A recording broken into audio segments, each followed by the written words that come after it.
Thank you for attending our press conference this afternoon. Well, we're finally here. This has been a long time coming, and we're finally at the point. I'd like to thank a couple people to begin with. I'd like to thank Monster Energy, our title sponsor, as well as CBDMD. I'd like to thank Showtime Television, Mr. Steven Espinoza, Mr. David Nevins. I'd also like to thank Mr. Andy Foster.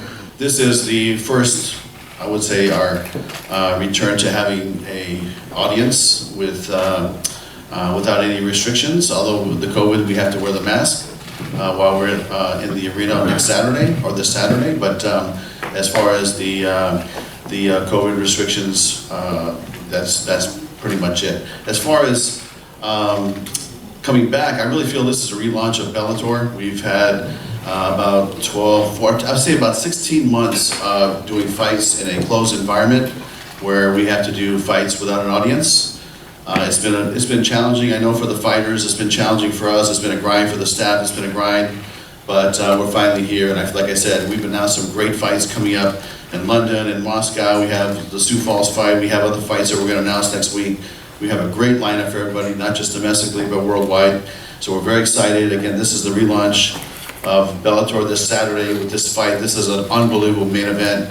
This is a fight that when I was sitting there watching the pairings, when they were choosing the pairings and doing the drawings, and Pitbull had the final say with what side the brackets run, I honestly was sitting there going, I sure hope that AJ and Pitbull is the final fight. And here we are, 14, 15 months later, and for $1 million to be on the line, and the belt and the tournament belt. Again, this was not an 8-man tournament, this was a 16-man tournament. So excited, this is great. I wish both fighters good luck, and I will see everybody there on Saturday night. We'll just open it up for questions. If you have a question, raise your hand, and we'll bring you a microphone. First question over here for the champion. Patricio, you've accomplished so much in your career. You're thought of as the Bellator GOAT by many, but do you feel like this is still the biggest, most important fight of your career for you and your legacy?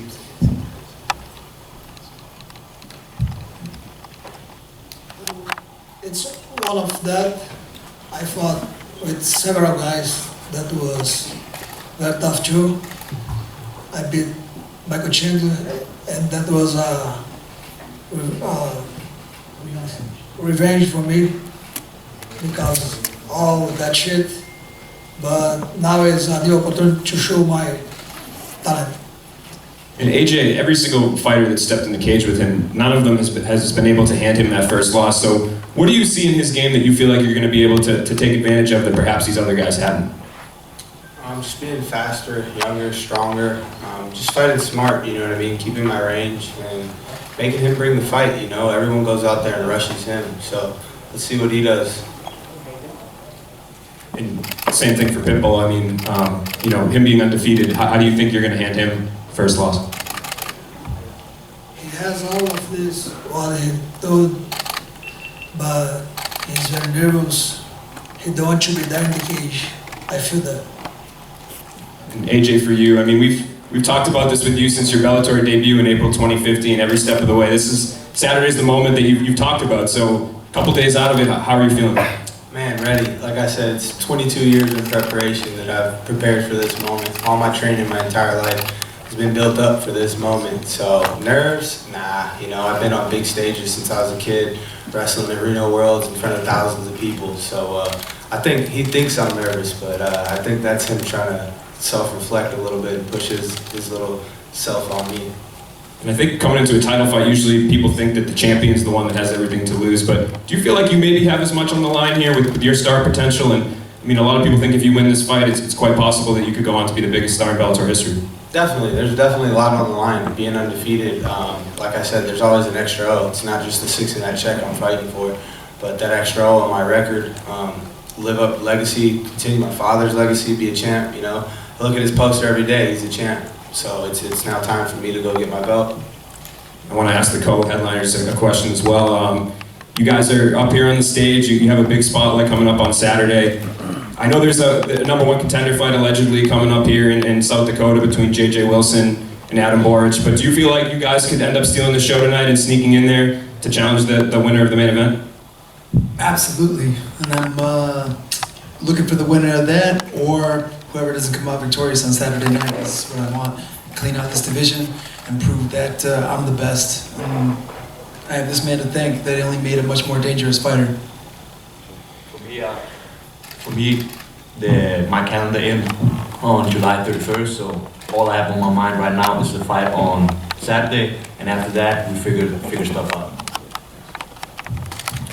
Question for Scott. Hey Scott, you just talked a little while ago about how you had hoped that the final would be this matchup that we have.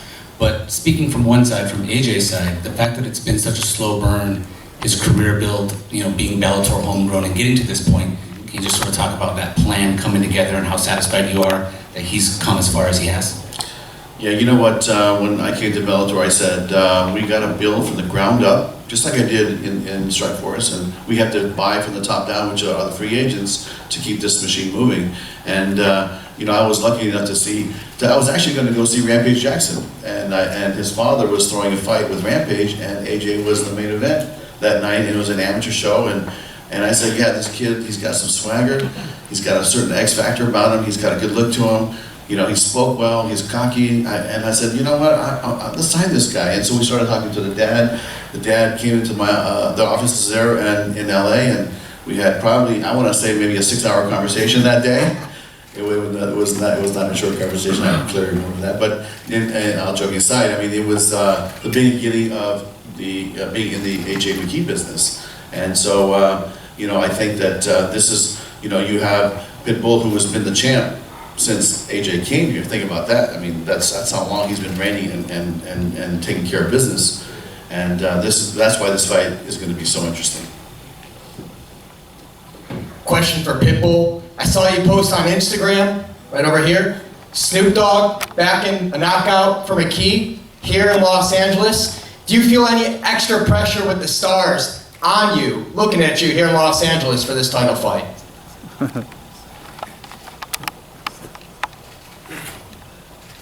No, that was funny. I was laughing about that. It's be part of the game. A question for Mckee. There's a little bit of a rumor, if you get the win, a rematch potentially here at 155. Is that something you would look forward to in your next fight? Definitely. 17, 18 fights, 18-0 in the organization. There's nothing left for me in the division. What more can I do? I want to go conquer the 155-pound title as well. I've been calling for it, before Connor did it, before he did it, before anyone did it. I said I was going to be a champ. So it's time for me to go get my goals. And last question for Mr. Coker. Any update on who Fedor Emelianenko would be fighting potentially for that last fight? Yeah, that is something that we will announce next week. We'd like to keep the focus on these guys. These guys are amazing athletes. It's an unbelievable event, and we'd like to keep the focus on the guys today. Thank you. Gareth A. Davis from the Daily Telegraph, TalkSport and BBC iPlayer. Good afternoon, gentlemen. Can I ask Pitbull, first of all, AJ Mckee and Antonio Mckee have mentioned size a lot in the build-up to this fight, and they seem to be saying that because he's so much bigger than you, younger, stronger, faster, all those things, he has the advantages. Do you think he's underestimating you in any way?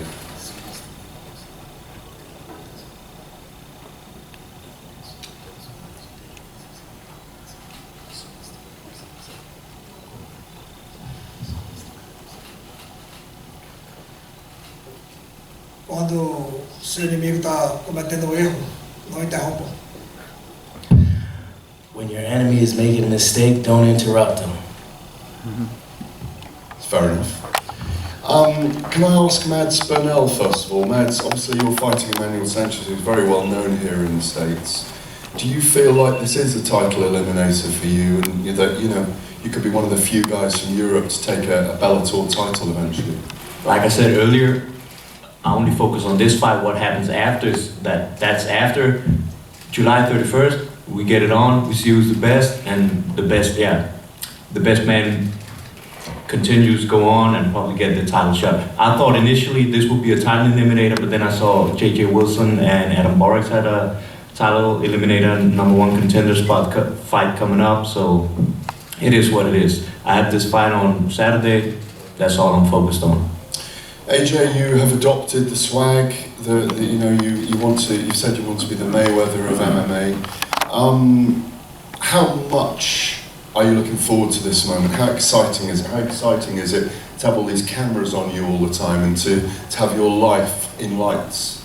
22 years, like I said, I've been dreaming for this moment. So it's now here. You just embrace it and enjoy every second, every moment of it, and continue to build off of it. And finally, for Mr. Coker, Scott, what does it mean to have a fight of this magnitude, the $1 million up there, of course, a fight of this magnitude in front of a big crowd? Because, you know, it's been a long time since there were crowds at Bellator events. Do you think it gets something extra special out of the fighters? Yeah, absolutely. I mean, Gareth, I always believe that sports needs fans, and fans need sport. And I believe that the fans are the oxygen of the people competing. And so when there's no audience, it's just a different feeling. It doesn't mean they can't compete, and they're doing their best, and there's, you know, there's wins, and there's losses, there's knockouts, there's submissions, sometimes decisions, but at the end of the day, I do believe the fans can make a difference in the outcome of a fight. Thank you. My first question is for Pitbull. AJ is the longest fighter you've ever dealt with. I believe it's an 8-inch reach advantage. How did you prepare for someone that long?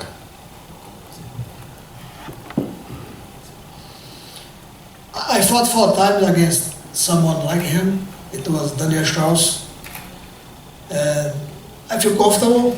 I have several guys in my gym as a partner like him. I believe in more technical. And I'm gonna prove you. I'm used to you. I know you. My next question is for AJ. AJ, you know, we've seen you a lot in the Bellator Kids. It's the only place you fought professionally. So far, you haven't seen the championship 4th and 5th rounds. What are you doing to prepare for somebody who's obviously been there already? Get him out of there. It's not going championship rounds. He doesn't want to go championship rounds. I know that. And if it comes down to it, I know I can fight 5-5s like that. You know, Pat Curran fight was a perfect example. It's 3-5 minutes of just easy work. You know, so to do another 2 rounds like that is bread and butter. Now, Antonio, you and I spoke about, you know, eventually facing Pitbull in this finals. This has kind of been a laid out plan for you and AJ from pretty much the beginning of the tournament to the end. How is it for you to see your son up here on the biggest stage? Well, I don't know, we were either psychic or we got some type of prophecy thing going here, but this has all been written since he was 3, 5. It's happened step by step by step to him writing $1 million check when he was like 10 years old. Like, he couldn't even spell million. His checks laugh. It's funny trying to get that, but it's like we're psychic looking at a ball and we see all this stuff happening, and we just got to make sure that we do the right thing and carry ourselves with respect and pride. You know, just be an upright person and not get crazy and get, you know, like some of the things you've seen other fighters do. We just want to be respected, and we want to be a trendsetter for people who want to do this sport. We want to be the examples, you know, not trash talking and all that stuff. We did that already. We came from a different place, so we choose to do the right thing this time. And I think we're doing a good job at people admiring like how father and son, considering a lot of people don't have fathers. So he's able to train with his dad every day. I don't know what they're going to do that we don't know how to do and how to stop. I mean, you guys haven't even seen his wrestling. He's been doing jiu-jitsu and punching. He can wrestle his ass off. So if he wants to do this the easy way, go out there and wrestle, take him down, hold him. He ain't going to submit him, so it's just up to him. He's got the IQ when he's out there. He knows what he's doing. I have a lot of confidence in what he's doing, and I believe in him. My last question is for Scott. You know, AJ being from LA, was it important to bring this finals back to Los Angeles? Yeah, I mean, traditionally, we have come to LA twice a year, or at least once a year, and the last time we were here was in January of, I think, 20. So it's been a year and a half, and it made a lot of sense. And when it opened up, and I got a call from Andy Foster saying that they're open for business and in a full scale, and California COVID cases were going down. We said, let's go to LA, or we were thinking about San Jose. San Jose didn't have the opportunity for the venue availability at the time. But this fight just made a lot of sense here in LA, and I'm glad we did it because it's the right place to have this fight. Coach Antonio, over here in the back. So, Coach, one of the things that AJ has said is that, you know, he is your revenge to MMA. Can you talk a little bit about, from the beginning with his career, teaching him what you know, but then also obviously teaching him to be a better mixed martial artist than you were? Well, you know, I was one of the original pioneers of the sport. Me, Randy, and a bunch of other guys. We were doing this. It wasn't about money. It was about just being who's the badass and what style they represented. And I was a high-level wrestler and, you know, did things wrong, didn't get a chance to go represent the USA. But, you know, that didn't stop me. You know, I kept doing what I was doing, had a really good career, trained some of the best fighters in the world. Everybody knows it's no big deal, no secret. But I don't look to get all the compliments, and I don't want to be in all the magazines about what I did and this and that. And really, at the end of the day, it's what you do in your heart. And my heart is to just try to help as many people as I can. And it's unfortunate that my son would, you know, we'd go to celebrities' houses and he would see me train them and out wrestle them. And he was like, Dad, why don't we got a house like that? Why don't we have this? And I'm like, yeah, it's a little different road for me. But you'll get that, trust me. And, you know, we still to this day talk about Man Rampage saying that he would be the revenge for me in the sport of MMA. Not only did I get the recognition outside of, you know, the inside of the fighters knew who I was, but the fans, I never got a chance to get on that big platform. But I'm happy things turned out the way that they did because I became a better father. I don't know if I would have been the father that I was, that I am today, if I would have took on to that higher next level of celebrity, because a lot of the celebrity friends that I know that have kids that are in fighting, their kids can't fight. And it is what it is, you know. Unfortunately, I spend every weekend with Joey Davis and AJ, pushing them to be better and stronger and teaching them a style that would be exciting for fans. Once I realized that they don't appreciate just a man being good at what he does, they want excitement. So he's been trained to be exciting and flashy, and there's no other way for him to fight. There's no way for any other guy to fight out of our gym. So being that said, you know, I'm happy that things turned out the way they did. Unfortunately, for him, it was a level of disrespect, you know, coming into the sport the way he came in. He started from the very bottom. We didn't get no extra treatment because of my career. In fact, he got regular treatment like any other fighter, which was good because it kept him humble. And then when we hit certain points in his career, he was able to make adjustments, and you could just totally see the growth and adversity in his career, how he was able to handle it. And now you have a fine-groomed champion, you know. We don't talk smack about Pitbull. We just state facts, and for some reason they say we shit talk and this. We don't walk with that walk, you know. We say what we believe, and we try to back it up, and so far we've been successful. So it's no hard feelings. It's just, it is what it is. AJ, I have a question for you. AJ, you talk about it. You have, you know, 3-year-old little brother. I'm sure you have dreams eventually one day you can have a family of yourself and continue the legacy. You get that belt on Saturday. One day you're going to be telling the little ones about that moment. What are you going to tell them about what it took to get there? Man, hard work, dedication. You know, that's the key. Man, my 3-year-old brother is a gym rat already. The kid's 3 years old, pulling arm bars, heel hooks, and so forth. I want him to be able to fight and for it to be the love of the art of fighting, for it to be the love of the sport, you know what I mean? Not because he has to fight, because he needs to fight, he needs the money or so forth. It'll be just, he really loves to do what he does, you know, and the money will just be a bonus. That'll be more of an incentive for him to go out there and show up and show out.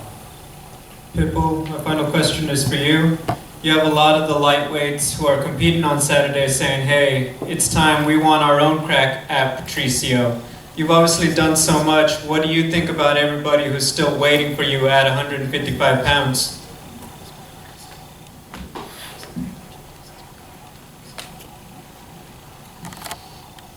I don't know, I beat Michael Chandler in 2019, and we had a pandemic, and everyone had to wait for the right moment.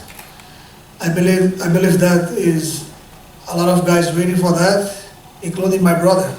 So he's the #1 contender, and after that fight, we will see what we're gonna do. I'm gonna talk to Scott at Koga and see what's gonna happen.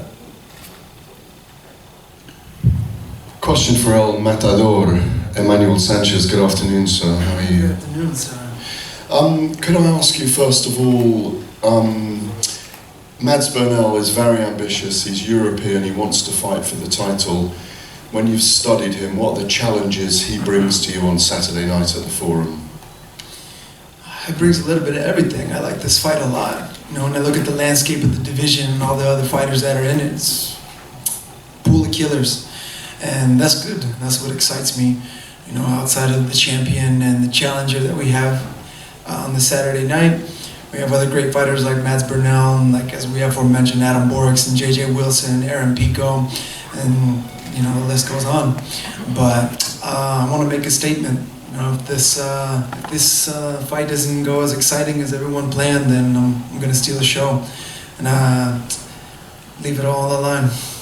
Could you just tell us, obviously you fought Patricio Pitbull twice, once for the championship, I think it was that tear up in Tel Aviv you had over 5 rounds, and obviously it didn't go too well the last time.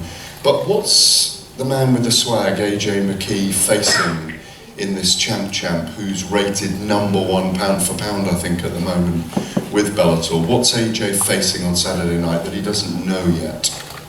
Let's give the man the respect he deserves. Currently, right now, I feel the best featherweight in the world. So I know he's prepared though, and I want whoever doesn't come out victorious out of this one. That's who I'd like to face after I go out and defeat Mads Burnell. Gracias, el matador. De nada. One question for Scott. You got Pitbull, double champion. You got AJ Mckee, probably the most successful homegrown talent Bellator has ever had. Do you think this fight will determine who is the best fighter in Bellator history?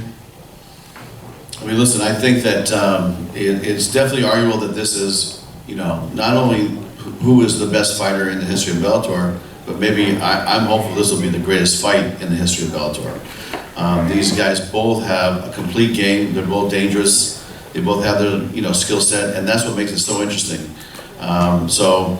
You know, we'll know on Saturday, but I'm hopeful that it will be historic and legendary. Any final questions? Question up here?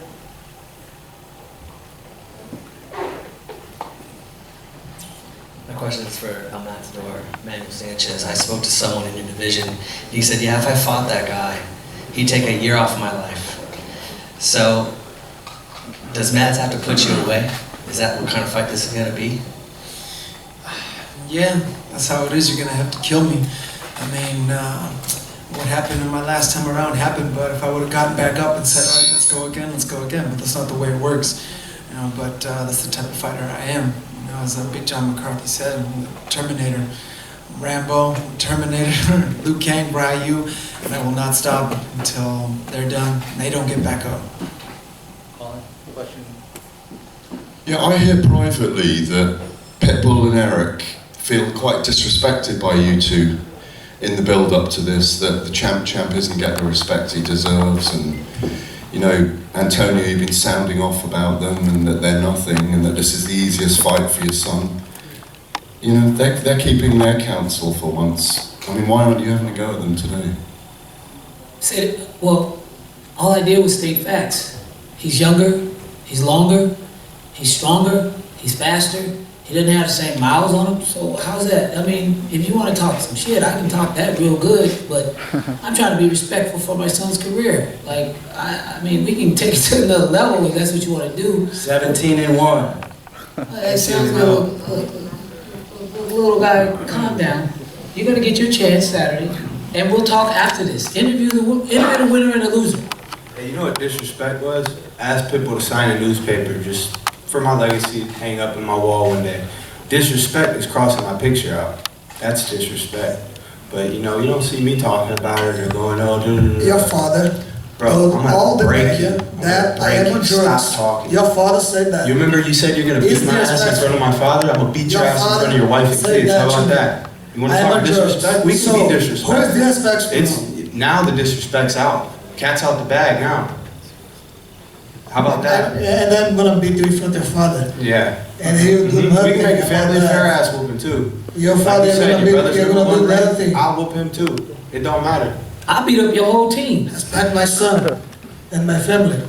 If you want to start it now, let's go. What? You started? What's up? What's up? What's up? What's up? Oh my, this is great. You started. You and your father. No, bro. Your father thought. No, everyone on drugs. Fuck you, man. Fuck you, motherfucker. Yeah. Don't talk about my son. Don't talk about my father. You gonna say you don't whoop my ass? Talk shit about me. You whoop my ass in front of my father. Your father talk shit about me. He knows that. And now he's never, bro. Fuck you too. Yeah, fuck you too, bro. You already know this. Coming home with me, baby. Yeah. What's up? This is my belt, motherfucker. Don't touch it. Good. Yeah. Don't touch it. Calm down. Saturday, baby. Saturday, baby. All right. 31st. This is my new one. Yeah. Fuck you. You don't deserve it. Fuck you. You don't deserve it. Hey, you want to put some money on it? Not my son. Hey, put 100 grand on it. You want to put some money on it? Put 100 grand on it. Put 100 grand on it. I'm professional. And your father talk shit about me. Bro. That them on drugs. And now you're gonna talk about my son. Nah, bro. And my wife. Fuck you. You gonna say you gonna whoop my ass in front of my dad? Can't whoop your ass in front of your family. You be professional? You're not professional. No, exactly. I'm a real fight. You keep it professional. Let's do it now. I'm real. What's up, bro? Not that the fuck everything. Yeah. You don't see I'm knocking you out. I'm going to knock you out. All that talk. Any more questions? Yeah, buddy.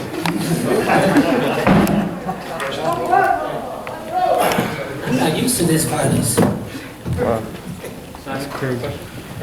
Once again, pointing out facts. Can't handle the facts.